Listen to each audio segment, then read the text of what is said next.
tides have drawn us together. We would speak with him. Movie yetu ya leo jina lake ni The War Between the Land and the Sea. Bonge moja la movie. Viumbe vya majini vinatofautiana na binadamu, mambo yanakuwa tofauti. Asante sana kwake Dionisi Library, mdhamini wetu mkuu, kuhakikisha kwamba mambo yanakwenda poa kabisa. Langu jina naitwa MC Mwaka. The War Between the Land and the Sea ni simulizi kali inaonyesha vita hatari kati ya wanadamu na viumbe vya majini. Sasa ngoma linaanzia pale ambapo rasilimali za bahari zinaanza kuharibiwa na binadamu, jambo linaloamsha hasira ya falme za nchi ya maji.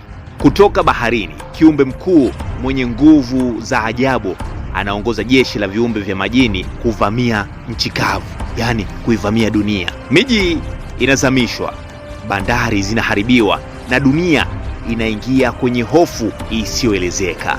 Wakati huo huo, upande wa nchi kavu, wanasayansi na wanajeshi wanaungana kutafuta njia ya kuzuia vita hii kabla ya dunia haijafutwa kabisa. Kadri mapigano yanavyozidi kuwa makali, siri kubwa inafichuliwa. Vita hii haikutakiwa kutokea. Kulikuwa na mkataba wa zamani kati ya nchi kavu na bahari, lakini ulivunjwa na tamaa ya binadamu.